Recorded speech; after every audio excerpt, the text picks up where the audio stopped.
Vamos nessa. Estão conseguindo ver aí, beleza? Sim. Slides aí. Beleza. Sim, tranquilo. Tranquilo, galera. Boa noite. Vamos começar hoje nossa aula, né, de jogos digitais. E nada mais interessante de começar, né, a disciplina, de fato, agora, fazendo uma revisão breve sobre a teoria dos jogos, tá? Eu tentei trazer alguns contextos aqui para a gente fazer umas comparações. Um pequeno resumo aí, a gente vai falar um pouquinho sobre o jogar significativo, né? Falar um pouco sobre o design. Então, design vai estar muito enquadrado na IHM, né? Interface Homem-Máquina, a disciplina que a gente fez há um tempo atrás. Então, diversos contextos a gente vai estar utilizando justamente nessa parte de design. Sistemas, né? Desenvolvimento de sistema, e aí o jogo também é um sistema, né? E aí a gente vai fazer uns comparativos aí. Interatividade, né? O jogo ele é bastante, né? Uma atividade bastante interativa que exige ali a participação, né? A gente diz que é um entretenimento ativo, né? Porque o usuário ele entra com ações. A gente vai falar um pouquinho sobre o círculo mágico e finalizar aí com as definições dos jogos digitais. Tranquilo? Então, a Johan, né, ele criou aí o termo, né, Homo Ludens, que é justamente a observação da diversão, né? Então, ele citou ali que a gente precisa, por exemplo, assistir cães jovens para ver que todos os fundamentos de jogos estão presentes nas brincadeiras, né, desses cachorrinhos. Eles convidam, né, um ao outro para jogar ali, que é meio que uma cerimônia, né? E a brincadeira deles é meio que simulando, né, uma agressão, tentando morder, né, puxando a orelha e tal. Então eles fingem que estão com raiva, né, e fica rosnando e tal. Então a mesma ideia, né, e o mais importante, todas essas etapas eles experimentam claramente, né, eles se divertem naquele momento ali, principalmente quando tem um brinquedinho, uma bola, alguma coisa assim, eles acham o máximo. E aí a gente entra no conceito de jogar significativo, né? O termo Homo Ludens, né, é uma investigação do papel dos jogos na civilização. Ou seja, o Homem Ludens é aquele que sabe que joga, né? Então, de acordo com o autor, né, jogar e jogos sempre caluniados como triviais e inúteis. Então, o pessoal que jogava antigamente, né, cartas, jogava dominó, dama, você tinha aquele preconceito, vagabundo, passa o dia inteiro jogando, né, passa o dia inteiro na rua. Então o fato de você jogar, né, e muitas vezes algumas pessoas apostavam dinheiro, né, então o pessoal era chamado de vagabundo pelo fato de estar, né, passar o dia inteiro fora de casa, sem trabalhar, só jogando ali, se divertindo, né. É muito comum também a gente ver nas praças, né? Hoje até que não, mas antigamente você tinha taxistas, né? E enquanto não tinha corrido, o pessoal ficava ali jogando, né, um dominózinho, um baralho. Contudo, os jogos representam o centro do que nos torna humano, né? Os jogos são mais antigos do que a cultura. Então, os jogos sempre foi utilizado como uma forma de fuga da realidade, né? Uma forma de esquecer dos problemas do dia a dia, né? Então, trata-se aí o jogo de uma função significativa, ou seja, ela tem um sentido, né? Ela tem um objetivo. E aí a meta, né, é justamente que no jogo existe alguma coisa que, né, está em jogo, que transcende as necessidades imediatas da vida e confere o sentido à ação. Então, todo jogar, ele significa alguma coisa. Mas o que é jogar, né? Então, segundo o Zimmermann aí, jogar trata-se de você estar mediando o significado da interação entre o jogador e o jogo. Interface homem-máquina, né? Interação do homem com a interface com o sistema, né? Com o computador. Então tem um exemplo aí do jogo Pong, né? Então, do jogo Pong, jogar significa você estar mediando o uso de pixels, né? Um pixel que representa aquela bola, né? Que vai estar sendo mediado através do uso de botões para você estar medindo aí a competição entre, né, os adversários. Você usa os padzinhos para poder direcionar a bola. Então, o grande objetivo do design de jogos é você criar, né, um jogar significativo, você dar razão, objetivo para um determinado jogo. Então tá aqui, né, o exemplozinho do Pong, né, veio o design bem simples, né, essa linha pontilhada no centro aí indicando a divisão, né, da quadra. Você tem os dois pads nas pontas, né, o placar, né, tá 0-1 aí no caso. O controle também era bem simples, né, uma alavancazinha somente para subir e descer. E o Pong, ele foi considerado o primeiro game lucrativo da história. Foi quando, né, empresários aí começaram a ganhar dinheiro, né, com jogos. Como é que isso era feito? Então, você tinha aí os arcades, né, a galera comprava as fichas, né, pro arcade, e aí foi uma digitalização dos jogos, né, e o Pong foi considerado como o primeiro jogo aí lucrativo. Ele tinha esse case, tá vendo, amarelinho e tal. E continuando nos jogos, existem diferentes formas, né? Então você tem um duelo intelectual de dois jogadores de xadrez, uma partida, né, bem disputada. Então, para poder jogar o xadrez, você tem um tabuleiro, né, de 64 peças, 64 casas, divididas, né, 32 brancas e 32 pretas, são intercaladas. As peças, né, posicionadas ao longo do tabuleiro. E você tem duas pessoas aí se degladiando. Isso era muito comum, por exemplo, o pessoal simular, por exemplo, a luta de exércitos, né? Então, o xadrez, ele tinha... existem hoje diversas estratégias, diversos, né, livros que explicam aí, diferentes estratégias para o jogo de xadrez. E, geralmente, o cara que era um bom estrategista de guerra, ele era um bom jogador de xadrez. Então, você tem uma outra forma, que é, por exemplo, que envolve mudança dinâmica, né, das identidades individuais e coletivas, no caso aí de jogos de RPG. Então, ele trouxe o exemplo, né, do RPG do EverQuest. Então, hoje, o RPG é o role play game. É quando você interpreta um personagem e você entra na pele daquele personagem, né? Você tem um estilo, por exemplo, né, a invasão do estilo de vida no jogo do Assassin's, né, sendo jogado em um campus universitário. Tem um Assassin's Creed que no Black Flag, né, que volta nos tempos da pirataria. O último que eu joguei tem o Oranges, que é no Egito Antigo. Tem o Oranges, o Odyssey, né? O Odyssey já é um pouquinho mais avançado, né? Na Grécia Antiga e tal. E agora vai sair o Valhalla, né? Que é no período dos Vikings aí.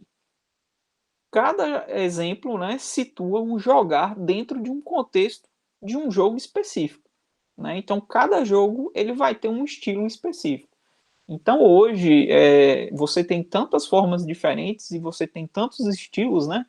Tem o hack and slash, tem jogos de terror, tem jogos plataforma, né? Estilo aquele Mega Man, né? Mega Man, Sonic, Mario são os jogos bem conhecidos de plataforma. Mais para frente, ao longo da disciplina, a gente vai, né, estudar mais a fundo essas diferentes formas e estilos de jogo. Então, o jogar significativo, né? Ele emerge justamente da interação que os jogadores, você pode ter um, dois, né, N jogadores, eles, né, interferem, interagem com o jogo, e em contrapartida, à medida que você executa uma determinada ação no jogo, esse jogo, né, ele vai responder de alguma forma. Então, esse contexto, né, de interação dentro de um contexto, né, de um jogo é considerado como um jogar significativo, onde você tem um objetivo, né, você tem metas ali ao longo do jogo. Primeira definição, né, de jogo digital. Então, uma ação que o jogador toma em um jogo resulta justamente na criação de novos significados dentro do sistema. Então, por exemplo, a gente tem ali o Pac-Man, né, que era também no estilo do Pong, bem simples ali, a bolinha, né, amarela que ia comendo, né, os pontinhos ali ao longo da tela. E se você comesse determinada pílula, geralmente são as que ficam mais afastadas no mapa, você ganhava pontos extra e você ganhava um poder de poder derrotar os fantasminhas, né? Então, o jogar significativo, né, em um jogo, ele emerge justamente da relação entre a ação do jogador e os resultados que o sistema, né, vão estar apresentando de acordo com aquelas ações. Então, a gente tem um contexto aí de ação e resultado. Para cada ação, né, resultado executado, surge, né, um novo contexto no jogo, né, para o jogador. Então, a ação, né, é realizada no jogo e esse jogo apresenta um resultado, né, para os jogadores, e assim nós temos a interação. Já a segunda definição, ele entra dois contextos aí, que é o discernível e integrado. Então, o jogar significativo ele ocorre quando as relações entre a ação e o resultado em um jogo são ambas discerníveis e integradas num contexto mais amplo do jogo. Então, o discernível é o resultado da ação, né, do jogo. Então, você tem aquele resultado da ação apresentada de forma bastante perceptível, tá? E aí isso caracteriza a discernibilidade, que ele permite que o jogador saiba o que acontece quando ele toma uma determinada ação, né? Então, por exemplo, quando você acerta o monstro, o life daquele monstro ele pode cair ou você pode matar o monstro. Então, esse resultado da ação ele tem que ser bastante perceptível. A ação ela precisa ser integrada, né? Uma ação que o jogador ele assume não só tem um significado imediato no jogo, mas ele também afeta a experiência, né, do jogar em um ponto, né, determinado ali do jogo. Então você tem uma integração que permite que o jogador ele saiba como ele irá afetar, por exemplo, no restante do jogo. Então você chega numa determinada fase, né, tem um chefão ali, você só pode seguir para a próxima fase se você conseguir derrotar aquele chefão. Então isso aí é uma ação integrada. Ou seja, a ação ela afeta a experiência do jogador. Toda ação que um jogador executa é inserido na experiência geral do jogo, fazendo, né, o jogar de um jogo se tornar verdadeiramente significativo, né? Então, duas definições que são intimamente aí relacionadas. Projetar jogos de sucesso requer o entendimento do jogar significativo em ambos os sentidos. Então eu trouxe o exemplo aqui de um game, né, que está aí para sair agora, dia 19 de novembro, né? O mundo inteiro está numa hype muito grande. E esse jogo, cada ação e decisão que você toma, ele vai afetar ao longo, né, de toda a sua história. Então você tem três caminhos de vida aí, chamados de Life Path, né? Nômade, Street Kid e Corporativo. E aí, à medida que você toma a ação, isso é a primeira coisa que vai acontecer no jogo, é essa ação. Então, à medida que você escolhe um caminho, esse caminho que você escolheu, ele vai afetar toda a sua ação ao longo do jogo. Inclusive, né, finais diferentes, interações diferentes. Então, é até injusto, né, trazer esse jogo, porque ele está aí trazendo, está sendo praticamente uma mudança de paradigma, né, para a indústria de jogos. Mas essa é a ideia, né? Cada ação que você toma ao longo do jogo, a ideia é que você afete, né, aquele jogo, nem que seja conseguir finalizar e zerar o jogo. E aí, para poder, né, criar um jogo que seja, né, que tenha um objetivo, que tenha um propósito, é preciso atuar, né, através do design. Então, o design é justamente aquela fase de projeção, né, de criação do jogo. Então, o design é uma aplicação sucessiva de restrições até que reste apenas um produto único, ou que reste um produto, de acordo com o dono de norma. Sua definição depende se o design é considerado uma ideia, uma prática, um conhecimento, um processo, um produto ou mesmo um modo de ser. Dúvidas, galera? Tá aí? Tudo tranquilo?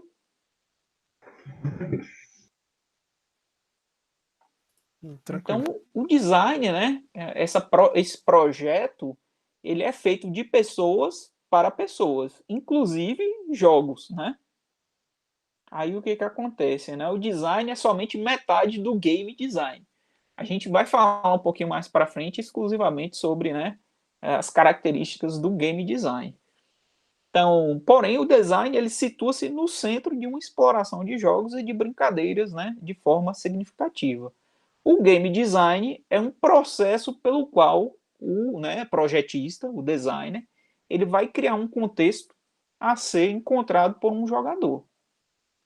É nele que o significado do jogo emerge. Então é justamente nesse momento de design que exploram-se as ideias, né? O roteiro, como que quem são os personagens principais, quem serão os inimigos, né? Então tudo isso acontece justamente nessa etapa do design. Os designers, né, os projetistas, eles são interessados pelo conceito de significado. Então é um dos princípios básicos da interação humana. Né? Qual é o objetivo do jogo? O modo como os usuários vão estar compreendendo, né, o jogo em si, os objetos, né, que estão envolvidos naquele jogo. Então, diretamente, isso vai estar envolvido, né, na criação de sistemas de interação. E aí, vocês se lembram o que se trata, né, o que é semiótica?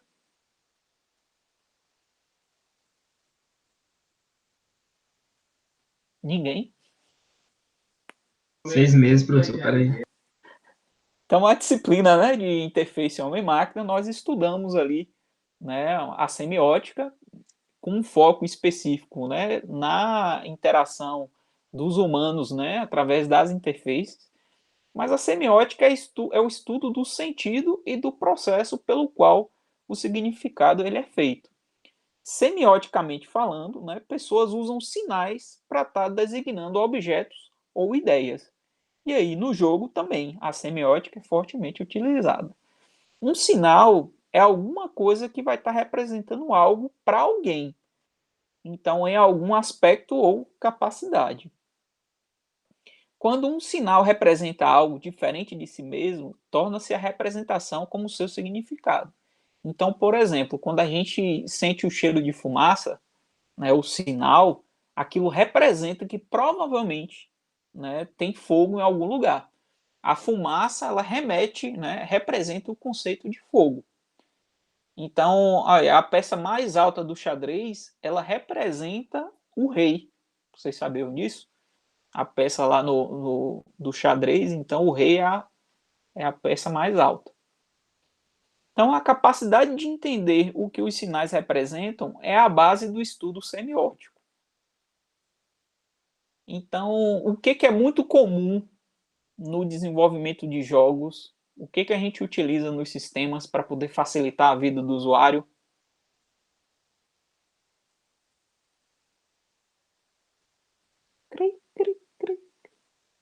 Nada? Nenhuma sugestão? Ninguém está falando nada aqui no chat. Os ícones, né, galera? Então, os ícones, então, geralmente você utiliza, né, representações. O pessoal utiliza, por exemplo, um disquetezinho para poder salvar o arquivo, né? Apesar de que o disquete hoje os jovens não conhecem, né? Mais o disquete, mas a ideia é que você tenha ícones que representam uma determinada funcionalidade, né? Então, é muito comum. Aí, para imprimir, né, você tem o íconezinho da impressorazinha, né? Se lembra que a gente fez até a análise do SEI, né? Que os ícones, eles não traduzem né, muito bem o conceito. Os sinais, eles não traduzem, né? O conceito. Então, muitas vezes tem um bonequinho lá que a gente não sabe muito bem o significado, né, daquele ícone. Beleza? Então, a gente tem aí 4 ideias-chave, tá? Nesse contexto semiótico, para o conceito de sinal. Então, primeiro, o sinal ele vai estar representando algo diferente de si mesmo. Então, em um jogo, gestos, objetos, comportamentos e outros elementos, eles atuam como sinais. A gente pode ter sinais não interpretados, né, que é um sinal que representa alguma coisa para alguém. A gente pode ter significados que resultam quando um sinal ele é interpretado. Então, o significado de um sinal ele emerge de relações entre os elementos de um sistema. O significado ele emerge em um jogo quando o jogador ele assume papéis ativos como intérprete de sinais do jogo. Então é muito comum, por exemplo, um jogo de tiro, tem aquele HUDzinho com um mapinha, né, que geralmente fica no canto assim da tela. Então, quando tem uma munição ou quando tem um local no mapa que é importante, ele costuma fazer o destaque. Então, bota um desenhozinho, um ícone que representa, né, aquele determinado item. E aí a gente faz uma interpretação. Ah, deve ser um estádio. Ah, pode ser um hospital, né, com a cruzinha. Então, esses itens aí, esses significados, eles podem ser, né, esses sinais, eles podem ser interpretados. E você tem um contexto que vai estar moldando a interpretação. Né? O contexto ele é um ambiente de um sinal cuja estrutura também molda a interpretação. Estrutura aí é um conjunto de regras ou normas que vão estar prescrevendo como os sinais eles podem ser, né, combinados. Então aqui no design, né, reparem que a gente vai ter uma estrutura, né, dentro do jogo. Essa estrutura vai ter um conjunto de sinais e regras que vão permitir que a gente entenda a estrutura do jogo.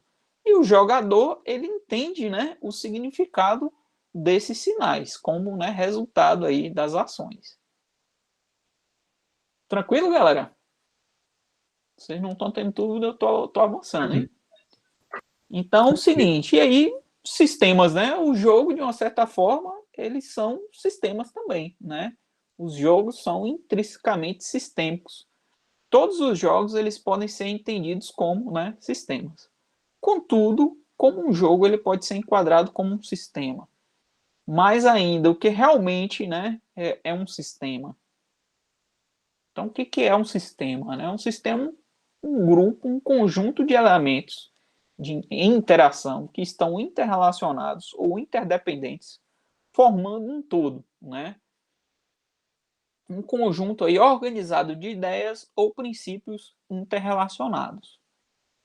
Pode ser também considerado como uma forma de organização social, econômica ou política, né? Então pode ser um sistema também, ou um grupo de ocorrência natural de objetos ou fenômenos, né? Então pode ser um sistema também. Um conjunto de objetos ou fenômenos agrupados por uma classificação ou análise. Se a gente for olhar o nosso corpo humano, ele é constituído por um conjunto de sistemas, né? Sistema nervoso, sistema digestivo e por aí vai, né? Uma condição de interpretação harmoniosa e ordenada, ou um método organizado e coordenado, um procedimento. Tudo isso pode ser considerado como um sistema, né? E aí a gente precisa, para caracterizar determinada coisa como sistema, a gente precisa de 4 elementos, né? Então, o primeiro deles, objetos, partes, elementos ou variáveis, né, dentro de um sistema. Eles podem ser físicos, sumário ou ambos, dependendo aí da natureza do sistema. A gente pode ter atributos, né, que são as qualidades ou propriedades do sistema e dos seus objetos. A gente pode ter relações internas entre, né, os seus objetos. E a gente tem o ambiente. Então, não existem no vácuo, mas são afetados aí pelos seus arredores. Então, para a gente poder entender, né, os jogos, ele é constituído por essas 3 grandes áreas aí, né, que são as regras, que é a organização formal, né, do sistema. Então, por exemplo, você tem um life de 100%. Se você levar uma quantidade de tiros e a sua, né, barra de life chegar em 0, você morre. Essa é uma das regras, né, do jogo.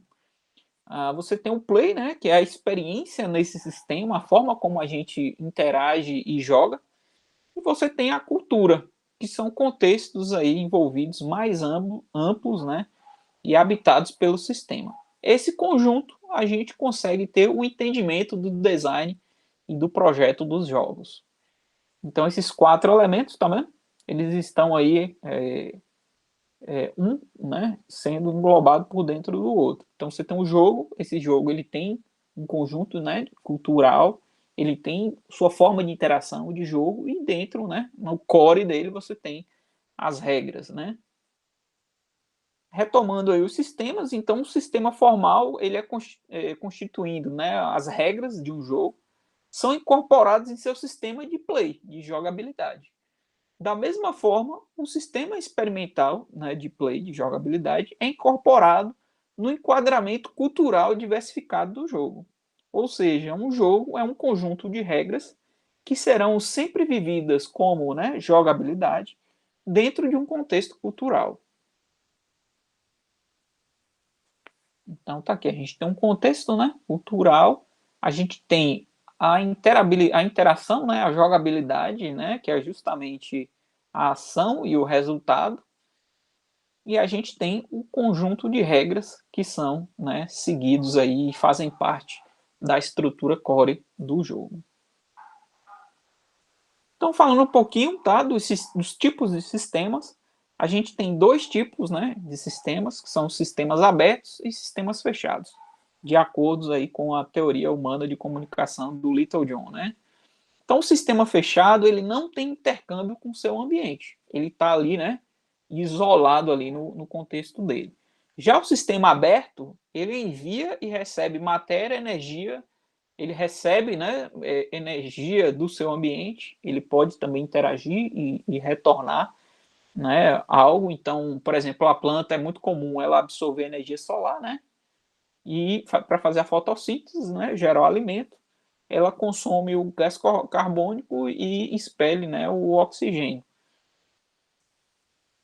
Então, o que faz um sistema ser aberto ou fechado é justamente a relação entre o sistema e o contexto, né, ou o ambiente que arrodeia ele. Então, pegando lá nossos sistemas, né, os tipos de sistemas, sistemas formais e regras, eles são fechados, eles estão no core. Essas regras ninguém consegue alterar, apesar de que tem gente aí, se for de PC mesmo, né, gosta de usar cheat mods, né? Engraçado, ontem meu filho encontrou emuladores de Nintendo DS. Ah, pai, ó, encontrei aqui emulador de Nintendo DS. Aí ele pegou os jogos do Pokémon, né? Pegou um jogo lá. Ele, eu já sei. Agora eu posso usar cheats, né? Que, ou seja, sistemas que você consegue alterar as regras do jogo. Então, por exemplo, você consegue colocar lá a vida infinita, né? Tem um pessoal do GTA que gosta de jogar GTA, né, Vinícius? Bota aí munição infinita. Isso eu conheço. Ah, Eu tempo do tava vendo GTA, no. o pessoal colocava no caderno, né, os cheats, levava pra Isso, lá. justamente. Isso, MW. O GTA, o Red Dead Redemption, né? 2, você pode colocar cheats também no jogo. Então é bem interessante, você burla, né? Você quebra essas regras aí. Aí engraçado que o pessoal colocava logo nos primórdios dos jogos, tinha alguns comandos, sequência de comandos. Baixo, frente, frente, trás, baixo, frente, AB, AB, que era justamente o que os desenvolvedores usavam para fazer os testes nos jogos. Aí ele desenvolvia o jogo, finalizou o jogo, vendia o jogo. Aí o jogador descobriu o código que era utilizado pelos desenvolvedores para fazer teste no sistema. Então foram, né, os primeiros cheats mods aí de vida infinita, de invencibilidade, né? Você nunca morre. Então, você tem sistemas experimentais, né? Ali no play, na jogabilidade, que eles podem ser abertos ou fechados, né? Você pode ter interferência, né, externa ou não. E você tem sistemas culturais que, teoricamente, né, eles são abertos, porque você precisa ter a interação aí com a parte, né, externa do jogo. Beleza? Então ele se organiza dessa forma, né? Tá vendo?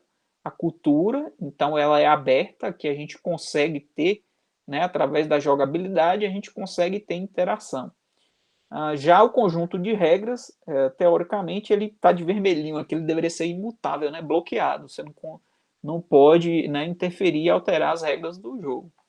Então essa parte do jogo é fechada. Já essa parte aqui, né, como ela exige interação, ela é aberta. Interatividade. Então essa aqui é a parte mais, né, interessante do jogo e essa parte é que muda, por exemplo, dos outros tipos de entretenimento que nós estudamos na aula anterior, né? Então os livros, filmes, as outras mídias, né, música, elas são consideradas como, né, meios passivos, ou seja, o jogador, né, o ouvinte, o espectador que está assistindo o filme, ele não tem o poder de interagir com aquela obra. A ação dele não interfere, por exemplo, no andamento, né, do livro. Já no jogo, não. O jogo, ele, a boa parte, a grande, diria que 99% do jogo aí, é justamente a interatividade. É um jogo ativo, né? As outras mídias são passivas, né? Você chega ali, você escuta a música, cruza o braço ou dança, mas é passivo. Já o jogo é ativo. Para você poder avançar no jogo, você precisa, né, interagir com o jogo.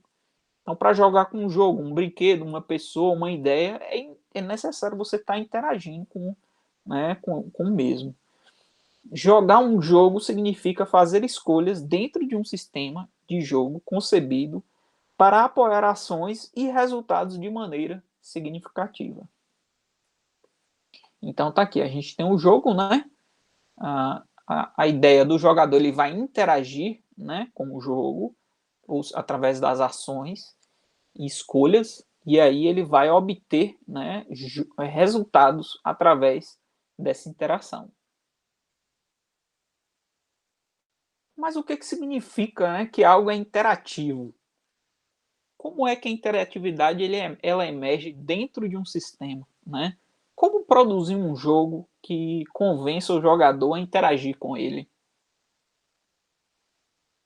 Então, infelizmente, nenhuma definição, né, existente descreve como e onde a interatividade acontece, como o sentido dela é construído e se os resultados de comunicação e experiências, né, oferecidas, elas são interativas. Então, a gente tem aí modos de interatividade. Você tem, por exemplo, uma interatividade cognitiva ou interpretativa, que ela exige, né, participação psicológica, emocional e intelectual entre uma pessoa e um sistema.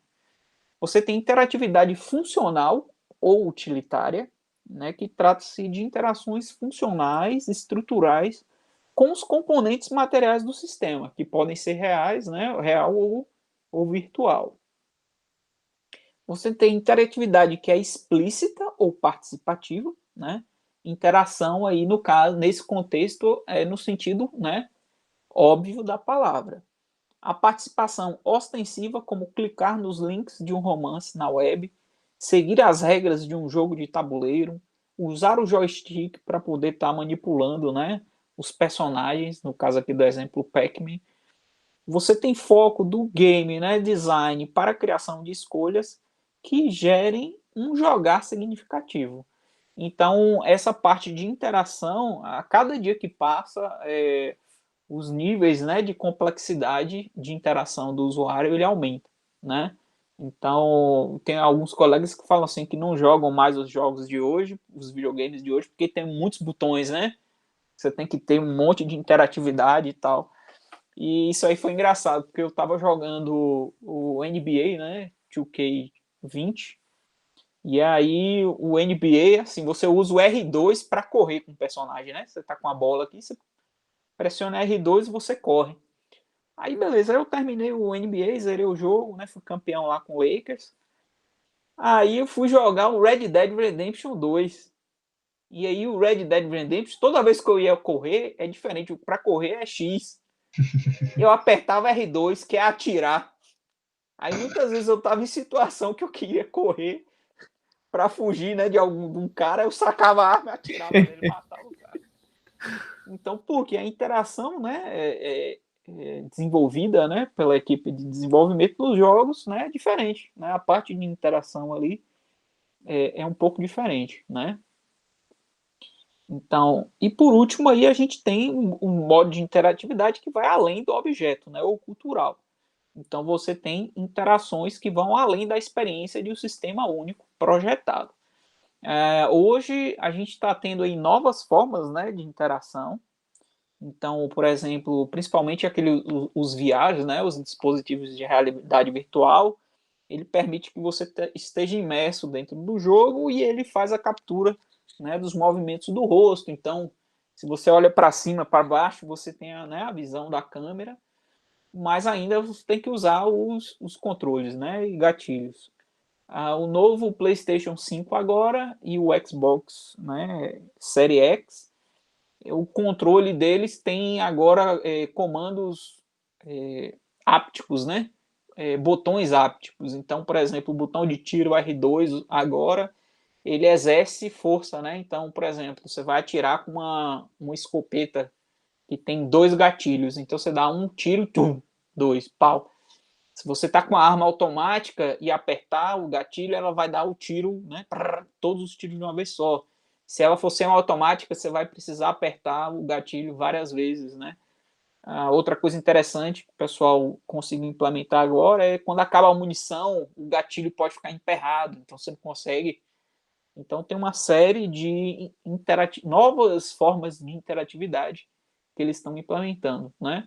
Tem um sistema de vibração, né? Que agora é novo também, que ele tem pontos de vibração em vários locais, né, do controle. Então você vai conseguir perceber, por exemplo, superfícies, né, diferentes. Quando você está num jogo de corrida, quando você está no asfalto, você entra numa estrada de cascalho, numa estrada de chão, de terra, você vai conseguir perceber através da vibração do controle que houve uma mudança ali no ambiente, né, que você tá jogando. Então, são modos de interatividade que, né, estão aí evoluindo. A interação, ela precisa ter significado, né? Então, quando uma interação ela é significativa para o jogador, quais dessas interações são mais significativas para um jogador? Alguém jogou os dados ou alguém deixou uma maçã cair? E aí? Nenhuma sugestão? Depende, não? Matou! Isso mesmo. Depende do contexto, né? Então você precisa ter um cenário, um contexto para poder enquadrar aquele jogo de dados ou deixar aquela maçã cair, né? Então, por exemplo, você pode ter num cenário a possibilidade de um segundo jogador arremessar a maçã para poder ganhar pontos, né?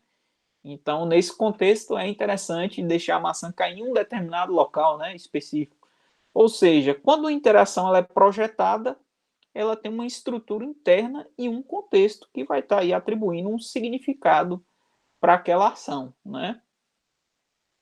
Um contexto interativo, ele fornece escolhas para o usuário. Então, o usuário ele pode, né, tomar decisões. Então, você tem micro opções de interatividade, né? A cada momento ali você pode ter tomadas de decisão. A questão, né, de ação e resultado como uma unidade básica. Então, aquela sua ação imediata ela vai ter um resultado, né, naquele micro contexto de interatividade ali.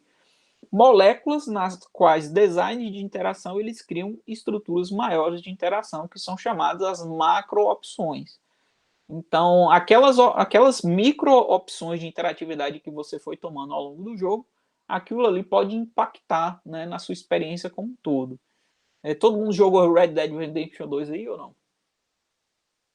Óbvio. Então, Eu não. então não posso dar spoilers, mas assim, ao longo do jogo você vai tomando micro opções de interatividade e aí você tem, por exemplo, o seu caráter, uma barrinha que fica no canto inferior. Quando você é um bom caráter, você faz boas ações, aí opa, você tem a barrinha, né, vai ficando branca. E quando você é um matador e não quer saber e tá tocando terror, aí você vai perdendo esses pontos e vai ficando vermelho.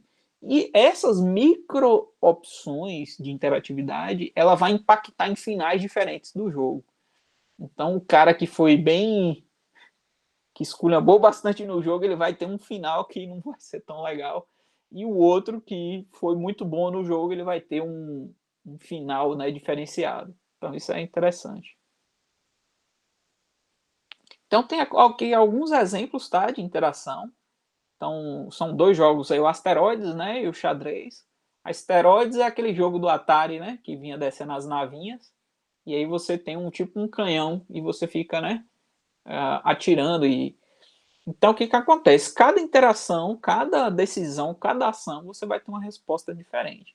E aí, lógico que essa resposta ela vai estar variando, né, de acordo com o contexto do jogo. Eu vou deixar aqui, depois vocês dão uma olhadinha com calma nesses itens aí, não vou me alongar muito não. Então a interatividade, né, ela tem o contexto de microinteração, né, que está lá, cada açãozinha que a gente faz, cada escolha que a gente toma, ele gera um resultado, né, no nível micro, né, na parte interna, e isso pode resultar, né, num todo. Então, no Sonic, por exemplo, tem 20 fases. Cada fase que você passa, quando você chega na última fase, né, você consegue zerar o jogo. Então você tem uma macro interação aí, que é justamente o final, né, do jogo. Tem umas cenas especiais, né, para indicar que você finalizou, tem os créditos e tal. Então os designers, eles não projetam diretamente o jogar do jogo, tá? Eles projetam estruturas, contexto, né, em que o jogar ele vai estar se realizando. Indiretamente ele vai estar moldando as ações, né, dos jogadores. Então, o Red Dead mesmo, eu fiquei um pouco chateado porque em determinado momento do jogo eu não queria fazer, né, uma missão específica, mas eu era obrigado a fazer aquela missão, né? E ele vai tipo receita de bolo, no passo a passo ali, ele vai te dizendo tudo que você tem que fazer. Muitas vezes eu não estava de acordo, né, com aquela ação, não queria fazer daquela forma, mas aí o jogo te obriga de forma indireta, né, a seguir daquela forma ali. Então você tem um espaço de possibilidades, que é o Game Space, né, que é chamado de Game Space. Então o espaço da ação futura, né, implícito em um jogo, e você tem um espaço onde as ações e significados possíveis de um jogo acontecem. Então o que é interessante disso aqui, do Game Space, é que jogadores pegam um jogo que não tem nada a ver, né, e muitas vezes eles tentam, por exemplo, fazer coisas inusitadas, né? Então, por exemplo, tem o The Witcher 3, que é um jogo, né, muito bem conceituado, um dos melhores jogos da gerações, né, do PS3 e da geração atual, que o pessoal pegava os cavalos e o objetivo dos caras é subir no telhado das casas. Não tem nada a ver com o jogo, não tem nada. Mas a diversão do cara é tentar subir em telhados, né? E aí o Game Space, né? Eles tentavam burlar, né? As regras do jogo para tentar conseguir fazer, né, essas coisas. No Red Dead, eu estava vendo um vídeo esses dias na internet que o objetivo do cara no jogo era ir para despenhadeiro, ir para ponte e se jogar com o cavalo das pontes, a diversão do cara. Tinha não sei quantos milhões de views. Aí você fala assim, putz, completamente fora. O designer não projetou o jogo pensando nisso, né? Então, completamente fora do contexto aí, né, do jogo. Então, a ideia é você ter um espaço, né, de possibilidades dentro do jogo. Isso gera significado, né? Trata-se do espaço de todas as possibilidades. É um espaço que ele é projetado, né? Trata-se de um espaço construído dentro de um contexto. É um sistema, né, que é um espaço ali implicado pelo modo como os elementos do sistema eles vão estar se relacionando, e é interativo, né? Então você tem navegação, tem exploração pela interatividade funcional. Então tá aqui, a gente tem, né, o contexto interativo, tá aqui embaixo. A gente tem um espaço de possibilidades que muitas vezes não estão, né, sendo considerados dentro dessa parte, né, do projeto em si. Beleza, galera? Estamos quase acabando. E aí a gente chega no conceito de círculo mágico, né? Então, o que significa entrar em um jogo? Como e quando um jogo começa? Como e quando o jogo termina? Qual o limite de um jogo? Então, essas perguntas, todo game designer, quando ele vai começar a criação do jogo, ele tem que responder essas perguntas de alguma forma, né? Então, se o jogo não tiver fim, com certeza vai ter muito rage aí, né? Na internet. Eu me lembro que tinha um jogo chamado Chacal, uma coisa dessa, Mega Drive. E era um jogo assim meio de terror, o cara perdeu a alma dele. Então ele passa assim o jogo inteiro parecendo aqueles da série Souls, né? que são jogos bem difíceis assim e tal, da época do Mega Drive.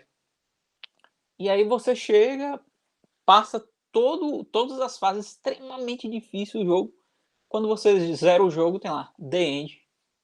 Não tem mais nada. Na história, você não sabe. Aí você fica assim, pô.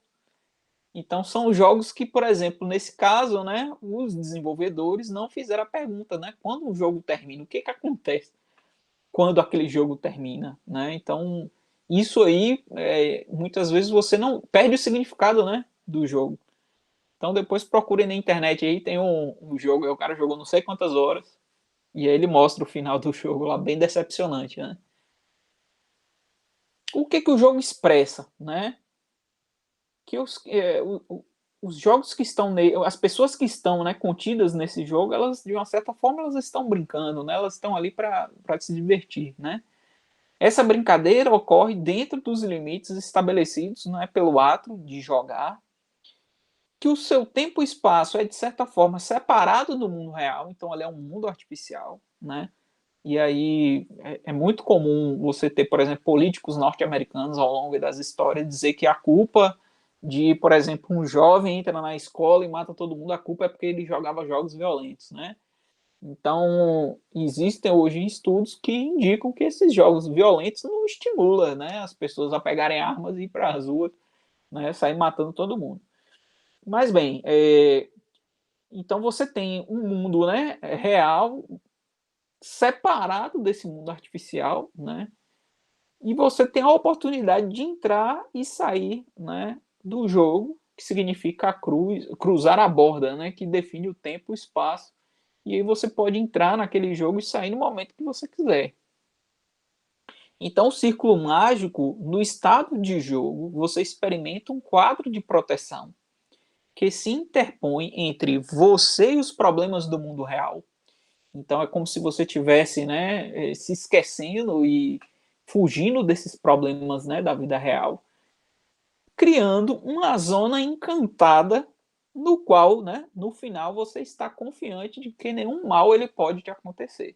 Isso aí é de acordo com Michael Apter, né? Chamamos este enquadramento de círculo mágico.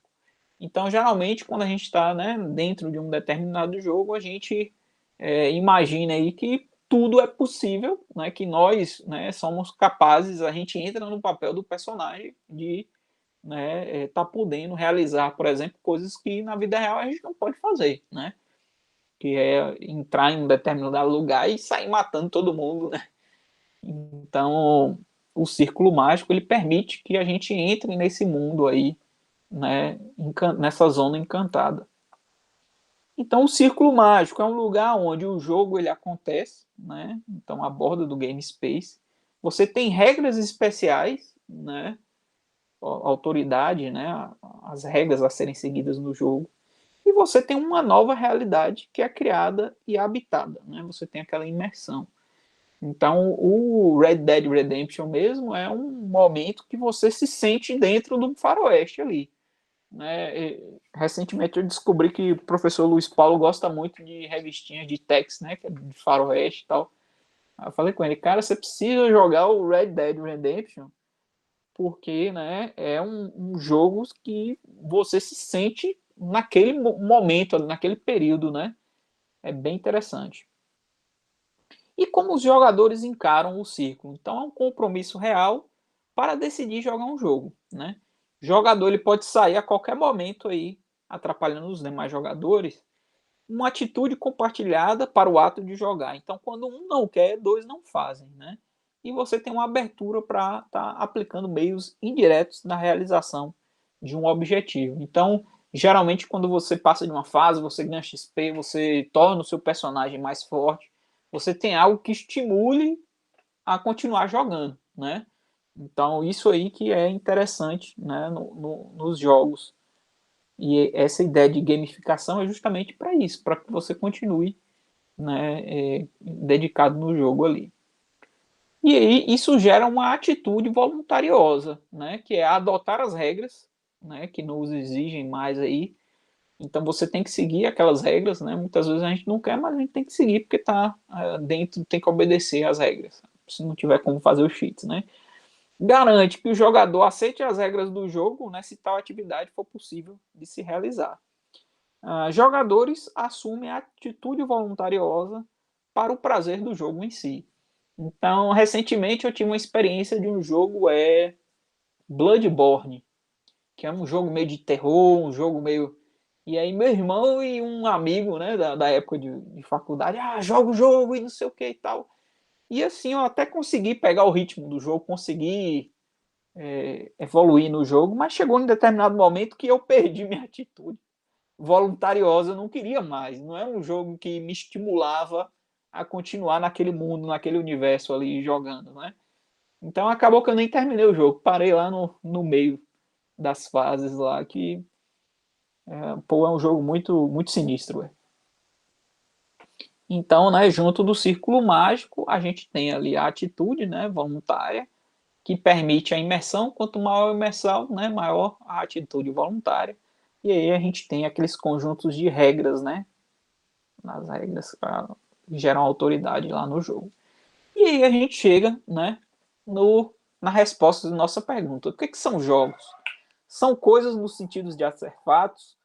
São modelos de comportamento ou simulações de uma situação social? São vestígios de rituais antigos ou ritos mágicos? É difícil e até mesmo curioso quando se tenta responder, né, a pergunta do que são jogos, né? Então, uma vez que se você se assume que os jogos são muitas coisas e ao mesmo tempo os jogos específicos são diferentes, né, um dos outros, então jogos podem ser muitas coisas, né? Então, se você está se divertindo com uma coisa, uma determinada atividade, de uma certa forma, aquela atividade pode ser considerada como um jogo, né?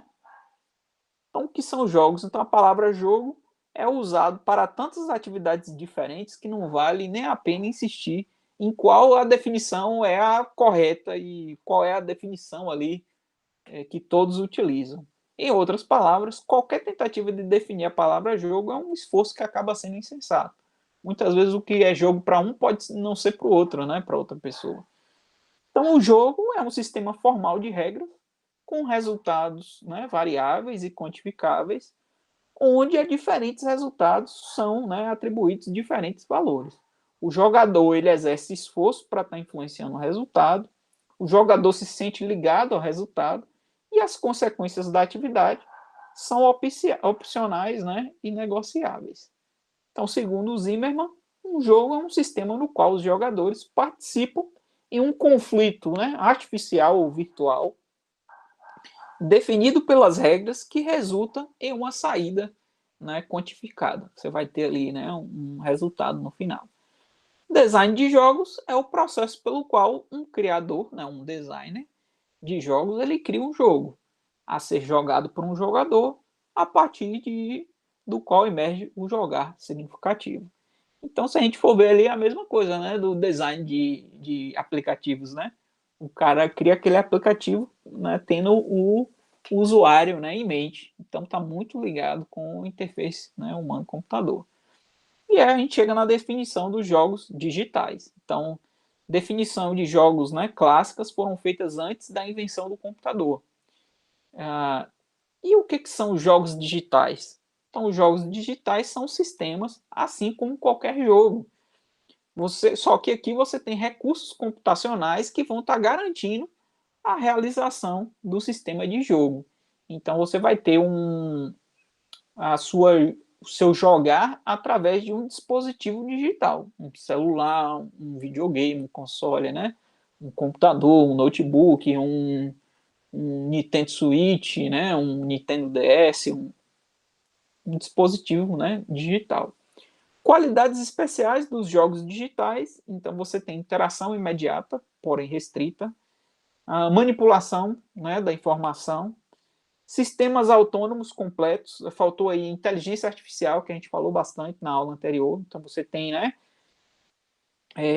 chefes, né, que possuem inteligências artificiais e que seguem padrões diferentes, e você pode ter também comunicação em rede, que é o famoso multiplayer, né, então hoje é muito comum, você tem jogos que são 100% baseados no multiplayer, né. Então, beleza, galera? Dúvidas? Por enquanto, tranquilo. chegamos no final. Eu já vou mostrar aqui para vocês que eu coloquei nossa primeira avaliação, tá? A atividade avaliativa, né? Que agora mudou, né? Não é mais prova, não. Então tá disponível, aqui são as referências. Deixa eu dar pausa aqui na